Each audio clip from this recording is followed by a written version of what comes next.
السلام علیکم ورحمۃ اللہ وبرکاتہ۔ محترم سامعین، خواتین و حضرات، اجالا چاندنی امید اسلامک چینل سے میں آپ کی خدمت میں ویڈیو لے کر حاضر ہوا ہوں۔ نئے آنے والے ساتھی سامعین میرے چینل کو سبسکرائب بھی کریں اور سب ساتھی ویڈیوز کو بار بار واچ کریں، سماعت کریں، سنیں اور مستفید ہوں۔ تو میرے سامعین، سورہ فاتحہ کی تفسیر کے حوالے سے معلومات چل رہی تھی مختلف ویڈیوز میں۔ اس ویڈیو کے اندر میں سب سے پہلے آپ کو یہ بیان کرنا چاہتا ہوں کہ اللہ رب العالمین نے اس سورت کے اندر اپنی تعریفات کے پل باندھے ہیں اور تعریفات کے جامع اور اکمل پہلوؤں کو یہاں بیان کیا ہے۔ تو اللہ ہی کی ذات وہ ذات ہے جس کی توصیفات، تقدیسات، تمجیدات لامتناہی ہیں، لامحدود ہیں، نہ ختم ہونے والی ہیں۔ سورہ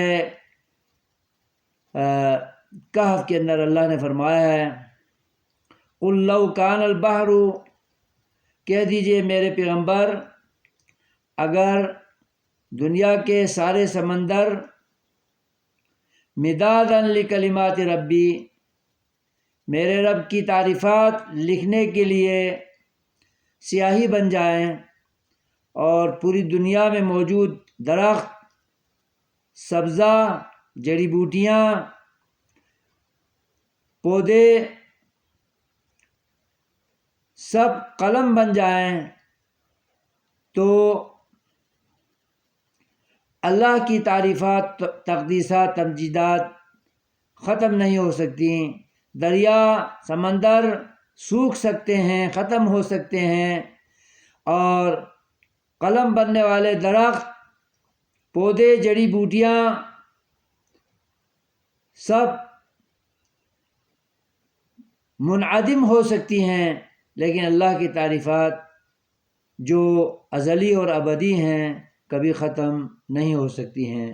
یہ اللہ کی تعریفات کے حوالے سے، حمد کے حوالے سے، شکر کے حوالے سے یاد رکھنے کی باتیں ہیں، تاکہ اللہ کی عظمت، کبریائی، پاکی، بزرگی ہماری نگاہوں میں بس جائیں، دماغوں میں گر کر جائیں، اور ہماری سوچ اللہ کی تعریفات کے بارے میں بالکل منزہ، مطہر ہو جائے کہ لامتناہی، لامحدود تعریفوں کے لائق اور زیبا ذات اللہ کے سوا کوئی نہیں ہے۔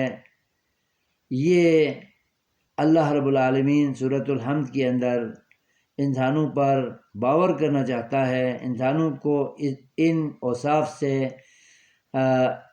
آگاہی دینا چاہتا ہے، باخبر کرنا چاہتا ہے، مطلع کرنا چاہتا ہے۔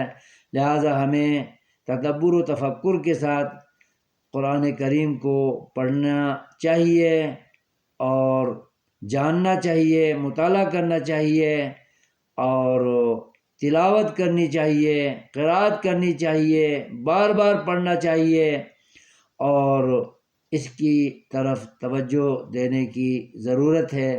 اللہ تعالی ہمیں ہر قسم کی اچھی سوچ اور سمجھ عطا فرمائے اور عمل کی توفیق بھی عطا فرمائے، آمین۔ والسلام علیکم ورحمۃ اللہ وبرکاتہ۔